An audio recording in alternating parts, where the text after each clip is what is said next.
gəzirəm attım mən bu dünyanı doyunca dolaşmadım.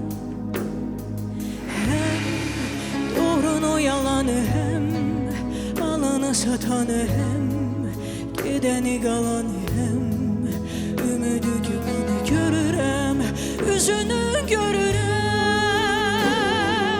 bu yolda özümü görürəm.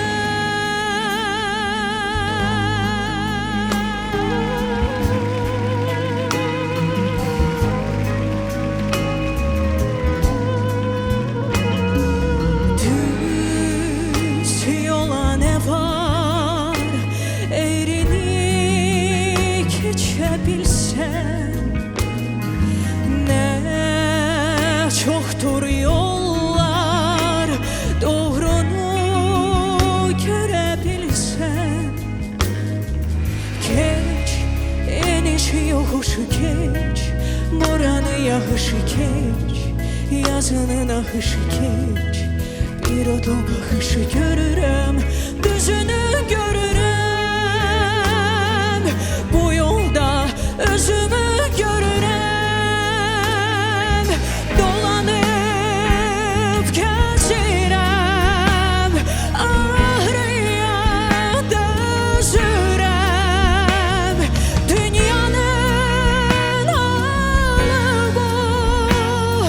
Uzadır yolumu,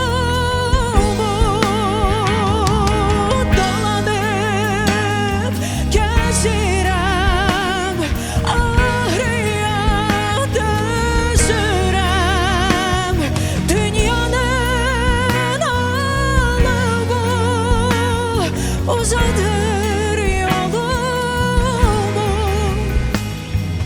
Geç, enişi yokuşu geç, oranı yağışı geç, yazının ahışı geç. Bir odlu bakışı görürəm, düzünü görürəm, bu yolda özümü görürəm.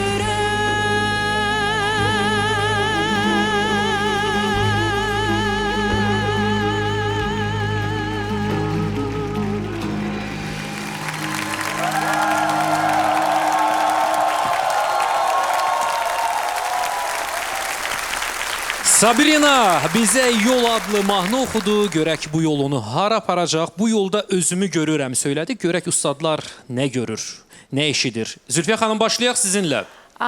Bu bizim sevimli Mananamızın mahnısıdır. Səhv eləmirəmsə Eldar Mansurovun mahnısıdır. Çünki ümumiyyətlə Manananın səhnə həyatında Eldar Mansurovun rolü çox böyükdür. Və bir anlıq mən hardasa hiss elədim o Mananaya bənzərliyi. Birinci Sabrina, sən özünün çox gözəl səs rəngin var. Mən çox bəyənirəm. Və mahnının da çox gözəl ifa elədin. Təbrik edirəm. Çox sağ olun. Təşəkkür edirik. Murad, sizinlə davam edirik. Mən də eyni ilə qeyri-ixtiyari olaraq Manana ilə analogiyalar yarandı mənim beynimdə və birə-bir həmin o ab-havanı ötürməyə çalışdı və nəzərə alsaq ki, ümumiyyətlə Manananı təkrarlamaq asan iş deyil. Çünki çox güclü bir ifaçıdır Manana. Bu deməkdir ki, Sabrina da həmin o gücü daşıyacaq bir vokalçıdır. Ayrıca Eldarı təbrik eləmək istəyirəm. Mən deyərdim ki, Sabrinanın bu layihədə ən çox özünə, ruh halına, xarakterinə, kübarlığına uyğun bir nəğmə seçildi. Bütün bu layihədə Sabrinanın yolunu gözümün qabağına gətirdim. Ən çox Sabrina məhz bu nəğmədə idi. Bir balaca məqam var, onu da mütləq deyim. Manana bunu bir 20 il bundan öncə oxuyubdu. O vaxt Manana da Azərbaycanca elə də güclü bilmirdi. İndi Manana bu mahnını daha mükəmməl oxuyar. Söhbət məhz Azərbaycan hərflərinin artikulyasiyasından gedir. Öz qızlarımıza da tövsiyə edirəm ki, yəni elə oxuyun ki, Azərbaycanca səslənsin. Çox sağ olun. Röya? Mən Sabrina'ya təşəkkür edirəm. Mahnını çiynində daşıya bildiyinə görə. Çünki çox gözəl əsərdir. Bu mahnı da tam sən idin Yəni bu mahnı sənə də yazılsaydı, sən partladardın. Çok sağ olun. Maşallah. Bir tek Azərbaycan hərflərində idi problem.